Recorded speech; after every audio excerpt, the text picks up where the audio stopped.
I don't wake up every day for university and say thank you for my education, and I should, because there's thousands, millions of people out there that don't go to school. Lots of places in South Africa where I've done volunteering in different areas, they sit outside on the grass and they don't have paper and pen, they don't have school uniform. It's something we really take for granted, and education is just like health. We should be really grateful for it.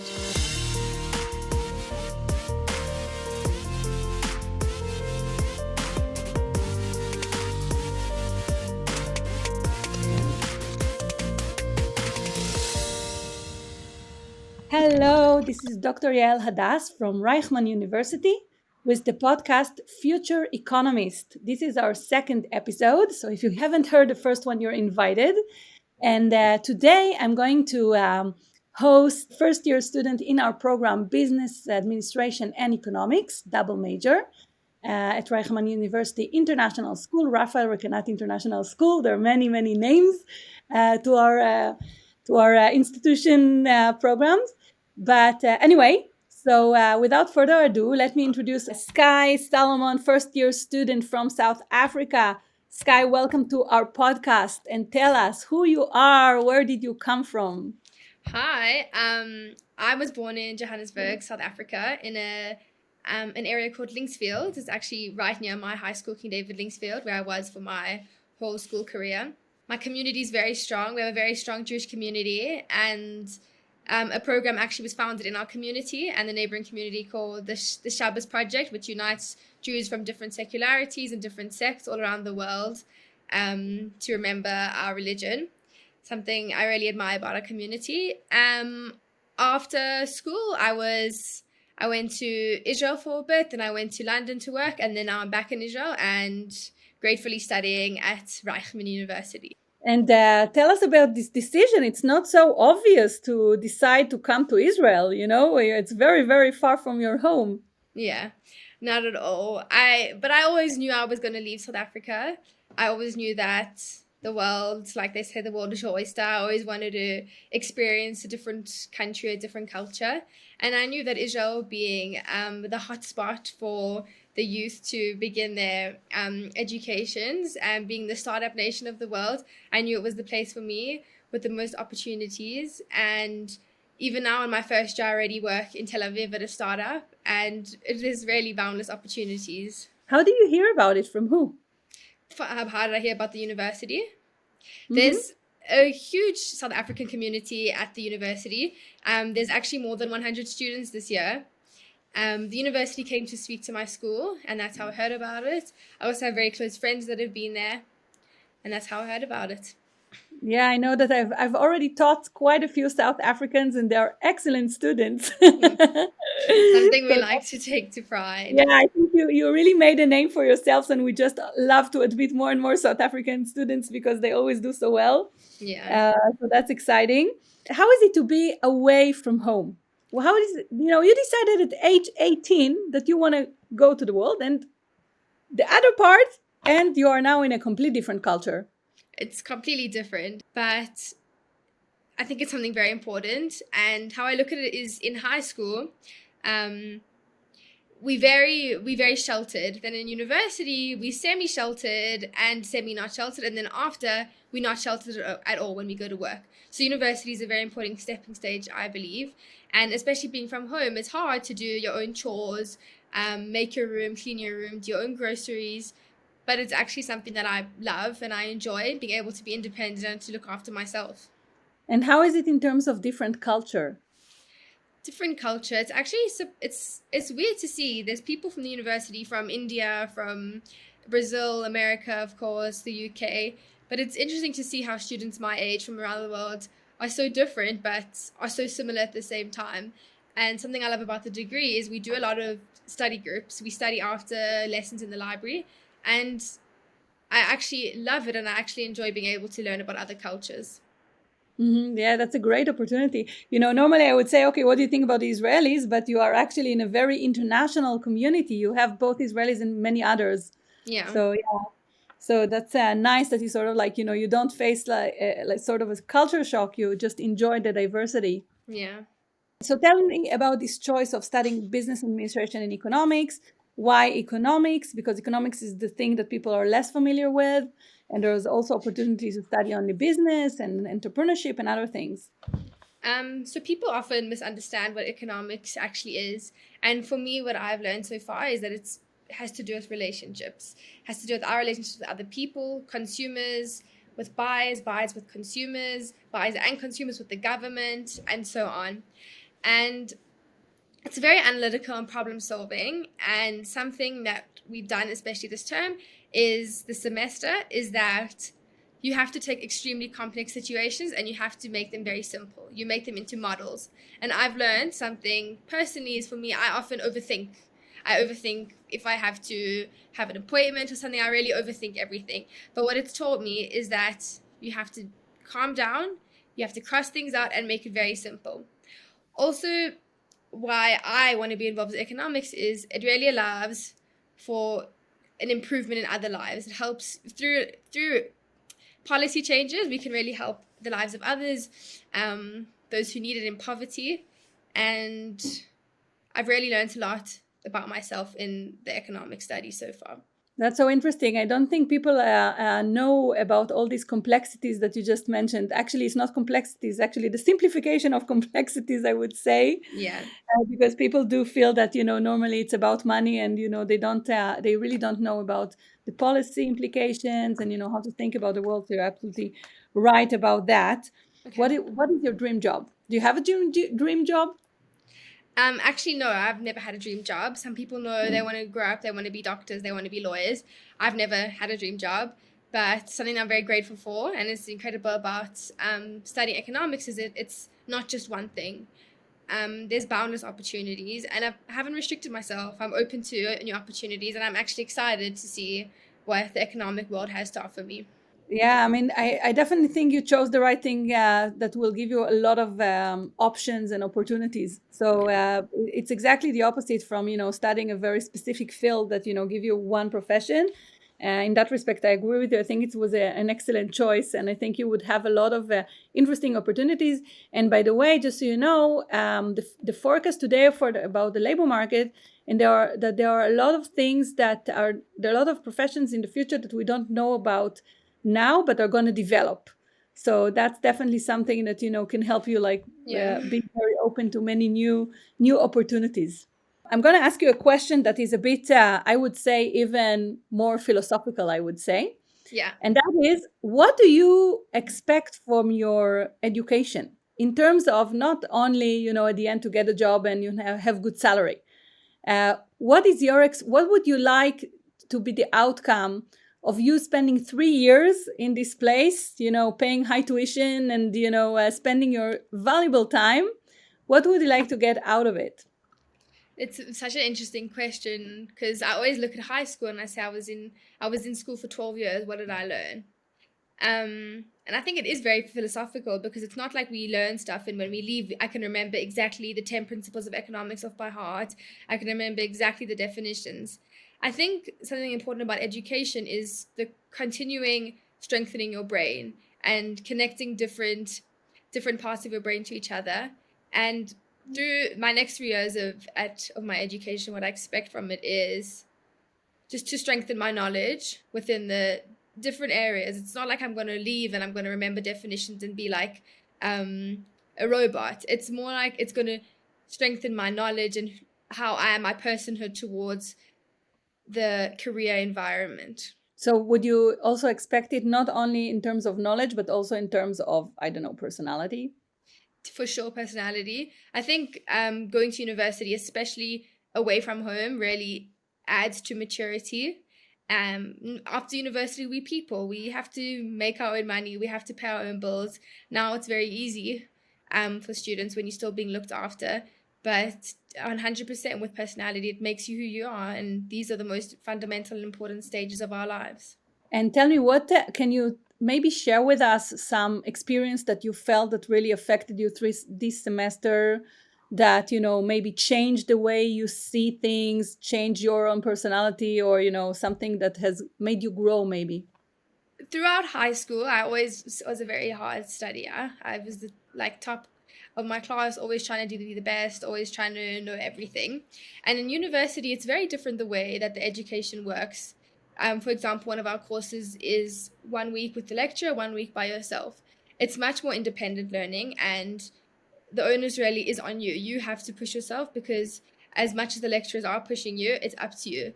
And I got a bit of a fright this semester with the exam period, compared to how education was before. It's tough. It's much more tough being a university student, but it's something that's really going to increase my maturity and help me within the future. So I agree with you, and I think it's a great growth opportunity. For sure. Because once you learn how to sort of sort of even manage yourself and your task to learn all these things, you're actually able later to manage a lot of things. It will be helpful in your career. Would you like to tell me a little bit about your job? Yeah, my job.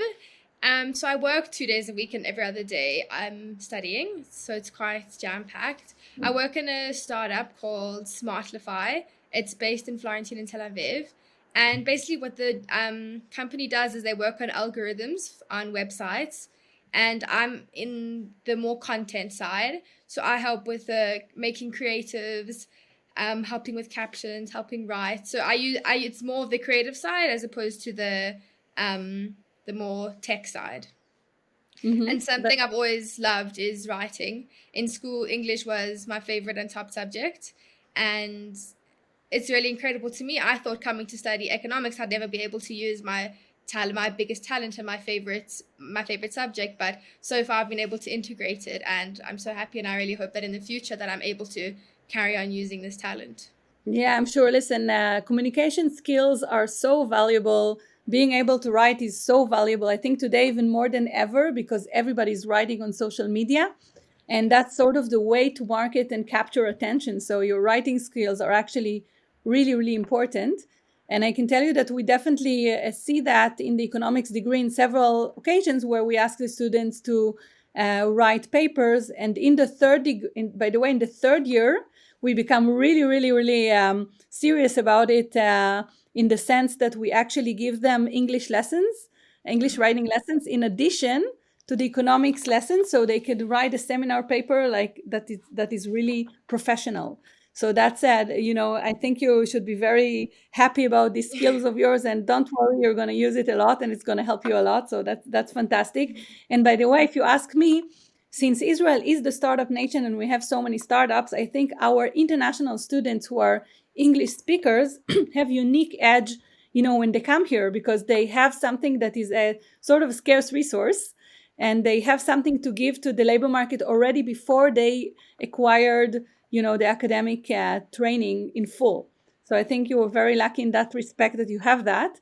And definitely that's why I'm really not surprised about your experience. By the way, how did you find a job? How did you manage to find a job coming from, South Africa, only being here few months? How did you succeed? Well, I knew I always wanted to work and get experience, so it was always my goal. So I saw posts on Facebook, there's all these groups, students looking for jobs, and I loved the job description, and I got in contact, and that's how it happened. So there's one advice I'd have to students looking for jobs is join groups, keep your eyes open, find connections. It wasn't the only job I found. As long as you know what you want and you keep your eyes open, you're looking, you'll find something for sure. And how do you find it different to work versus studying here in Israel? It's weird. It's like I live half a life. 1 day I'm working, 1 week I'm a student. So it's different. The hours are very different, and they give me different experiences, but I think it's very important. And I'm able to have duality within my weeks, and it's good. Sometimes I stayed work to study after. So it's weird, like I'm a student and I'm still working, but it really helps, because in university we don't have class every single day, and it gives you something good to do on the other days, something concrete. By the way, I must tell you, it's something that, students fought for, just so you know. When you just started the program, we had classes on every single day, and the students asked to have some clear days for yeah, it was something that came from the students. By the way, I can tell you that I, as a head of the program, I take very seriously the students' requests. And whenever I see that they have really, a point and there's a reason, it's not going to hurt their studies, it's just going to enrich them, we really make an effort to Yeah. help them. But it was not easy. We had to reschedule stuff, and there was a lot of things. So actually, if we have alumnus who hear us now, you can be very happy that you made the life of the future students much better. I know that one of the nice thing about the business and economics program is that I work a lot with the class reps. We have representatives of the class that are elected, sort of like a student union elections, and the class reps always communicate the wishes of the students. So I can tell you that I worked a lot with the class reps exactly on this. So it's nice to see how you are now using it. Yeah. Okay, great. And I want to ask you, there's a lot of discussions in the world about education, because education today is you can do so much online, right? You can take classes on Coursera, and you can take classes in Udemy, and you can actually not go out of the house and have a lot of education. And there's a big discussion in the world. Okay, how would be university in the future? And it's really interesting to actually ask you, since you are young and you are actually sort of, I would say, the consumer of this education. What do you think? What do you think will be the future? It would be something that everybody would just consume online, or would the university as it is today would stay? I think online, in terms of not only university, in terms of shopping, in terms of working, I think it's going to become it's already become massive. I think it will continue this way, but there's something very vital in human interaction. And I felt in my studies, for the last few weeks, we were moved on to Zoom. Most of our exams were on Zoom. And it doesn't give a huge disadvantage, but there's something very special about being able to sit in a class with a pen and paper next to your fellow students, something that I miss, actually. And of course, it's very convenient. I can be in South Africa and be on this call right now. But I think human interaction and physicality is very important, being able to be in person. Yeah, I agree with you. I must say that I've experienced a full year in Zoom versus a full year after without Zoom. I personally really prefer the human interaction. Yeah, me Uh, too. yeah, it gives an additional layer to this, but it's true that you can also do stuff online. So that's a Yeah. really a big difference. Do you think there's things to change? Do you think there's things we can improve? In terms of learning at the Yeah. university, um, well, obviously it's not up to us, it's up to pandemics, but obviously to be in person is very important. But a hybrid is also very good. It's good that we utilize the technology we have, but anything specific to improve the education, I think the university does an excellent job. I've only been there for a few months, but what I can say is they do an excellent job. They have something called office hours. You can go to your lecturers. It's not hard to have a personal connection. Yeah, it's something that we definitely take into very seriously, and by the way, we like to meet the students and to help them, in the one-on-one office hours we have. The question is, in the past, you had done your degree, and you move on, you would go to the labor market, and today there's a lot of discussion about lifelong learning. Did you Yes. hear about it, and how do you see it? I have heard about it, and something I've always said to my family and joked is because I never knew what I wanted to study, and because I love studying, I love the act of learning. They said you must be an academic, you must study your whole life. I think I think we always need to constantly be stimulating our brains, and that we'll never stop learning. And once you're in a stable job, I think it's very important to do things like read novels, listen to podcasts, do extra courses, do further your studies, do more masters. I think it's something very impressive, and it really also increases your CV. But regardless of the CV, it increases your knowledge. And we in a world with so much to learn and so many people to learn from, so many cultures. And it would be a pity if we were to not take everything that we could from this life. So you don't see it as a chore or as an No. obligation. You actually see it differently. Yeah. You see it as a privilege, I would say. 100% a privilege. I agree with you. I feel like I'm just the last decade with all these really opportunities to learn. new things, especially not decade, even the last few years with all these online courses. Yeah. I can tell you that even me myself has spent quite a long time in online courses. So Yeah. yeah, I And totally. education is something that we often take for granted. It's not, I don't wake up every day at university and say thank you for my education, and I should, because there's thousands, millions of people out there that don't go to school. Lots of places in South Africa where I've done volunteering in different areas, they sit outside on the grass and they don't have paper and pen, they don't have school uniform. It's something we really take for granted, and education is just like health. We should be really grateful for it. It's another thing that I always say to the third year students in the final, event they have before graduation. I always tell them, listen, you were privileged to get the education, Yeah. and you should really value it because not everybody have it, and it's really a precious thing. So thank you so much, Skye. This was such an Sure. illuminating interview, and it's so nice to speak with the next generation and with our students, and to see how they experience the world, and so it was so lovely to hear your thoughts about it. And I'm going to finish here, and welcome our listeners to look for our podcast in all the podcast platforms, Spotify, Apple, etc. If you watch us on YouTube, please subscribe. Future Economist, that's where we are. We love to talk about education, about economics, about the future of learning.